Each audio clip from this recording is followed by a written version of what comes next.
Dan Saudara, Pengadilan Tindak Pidana Korupsi Jakarta kembali melanjutkan sidang kasus korupsi yang menjerat mantan Mentan Syahrul Yassin Limpo. Agenda sidang kali ini mendengarkan keterangan saksi mahkota. Saksi mahkota yakni mantan Sekjen Kementan Kasdi Subagiono dan mantan Direktur Alat dan Mesin Pertanian Muhammad Hatta. Keduanya juga merupakan terdakwa dalam kasus korupsi di Kementan. Ketiga terdakwa juga nanti akan dikonfrontir soal korupsi, pemerasan dan gratifikasi yang dilakukan politisi Partai Nasdem yang nilainya mencapai 44,5 miliar rupiah. Kita menuju ke gedung Pengadilan Tipikor. Saat ini sudah bersiap jurnalis Kompas TV, Kika Madona. Kika, hingga saat ini dari pihak kuasa hukum atau penasihat hukum dari mantan Mentan Syahrul Yassin Limpo menghadirkan saksi mahkota. Lalu seperti apa jalannya persidangan dan apa saja poin menarik terkait dengan kesaksian dari saksi mahkota? Ya, Juna dan juga saudara, jadi yang saat ini sedang berlangsung di ruang sidang Tipikor Jakarta ini adalah menggali keterangan dari saksi mahkota, di mana saksi mahkota ini merupakan para terdakwa yang hari ini dihadirkan dengan kapasitas sebagai saksi. Salah satunya yang saat ini sedang berlangsung adalah Kasdi Subagiono, di mana Kasdi Subagiono ini merupakan mantan sekjen dari Kementerian Pertanian. Tadi kami mendengar bahwa dari Hakim Ketua menanyakan kepada Kasdi Subagiono ada beberapa poin yang ditanyakan, diantaranya adalah mengenai mekanisme sharing.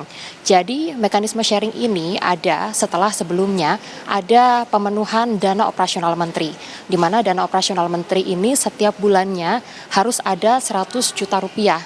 Nah, kalau dana tersebut tidak dapat terpenuhi, maka masing-masing dari eselon 1 diminta untuk kemudian patungan dengan nominal antara 50 sampai dengan 100 juta rupiah untuk memenuhi kebutuhan dari Menteri Pertanian Syahrul Yassin Limpo.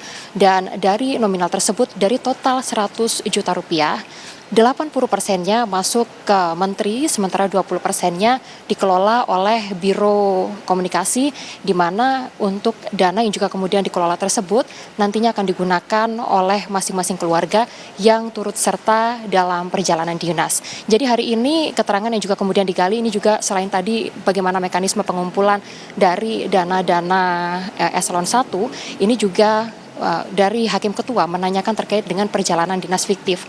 Tadi disampaikan oleh Kasdi ada beberapa negara yang dituju oleh Syahrul Yassin Limpo selama setahun terakhir, diantaranya adalah ke Roma, Italia, lalu juga ke Washington dan juga ke Arab Saudi. Di mana dari perjalanan-perjalanan ini memang ada anggaran resmi yang ditujukan kepada Syahrul Yassin Limpo dan juga istri. Namun pada saat perjalanan dinas tersebut, Syahrul Yassin Limpo diketahui membawa serta anggota keluarga lainnya, seperti misalnya putranya, lalu juga kemudian menantunya dan juga anak atau merupakan cucu dari Syahrul Yassin Limpo dan juga para asisten rumah tangganya. Ada orang-orang ini sebetulnya tidak di-cover dari dana resmi dari Kementerian Pertanian, sehingga untuk mengcovernya tadi juga kemudian disampaikan oleh Kasdi bahwa dana patungan dari eselon 1 inilah yang kemudian digunakan untuk membiayai perjalanan dinas dari anggota keluarga Syahrul Yassin Limpo yang pada saat itu turut serta untuk kemudian mengikuti perjalanan dinas di beberapa negara yang tadi kami sebutkan. Persidangan hari ini masih berlangsung, di mana hari ini ada 3 orang yang berkapasitas sebagai saksi mahkota dan akan dikonfrontir langsung oleh Hakim Ketua, di mana diantaranya yang saat ini sedang berlangsung adalah saksi Kasdi, lalu juga kemudian nanti juga akan dijadwalkan Muhammad Hatta yang merupakan Direktur dari Alat dan juga Mesin Kementerian Pertanian, lalu juga nanti akan dimintai keterangan yaitu Syahrul Yassin Limpo yang merupakan mantan dari Menteri Pertanian. Ada poin menarik lainnya, Juno dan juga saudara, yang tadi juga kemudian ditanyakan bahwa pada saat perjalanan kasus ini berlangsung atau perkara ini berlangsung di tahun 2023, sebetulnya dari pihak Kementerian Pertanian sudah mengendus adanya KPK yang berupaya untuk kemudian melakukan penyidikan terhadap kasus ini.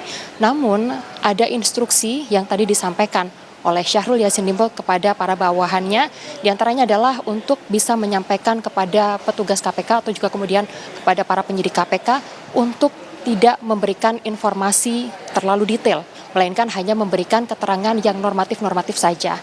Hal ini yang saat ini juga masih terus didalami oleh pihak majelis hakim, di mana hari ini seperti yang saya sebutkan tadi, ada 3 saksi mahkota yang hari ini akan diperiksa, diantaranya adalah Muhammad Kasdi yang saat ini Kasdi Subagiono maksud kami, yang saat ini sedang berlangsung, nanti akan dilanjutkan dengan Muhammad Hatta dan juga Syahrul Yassin Limpo.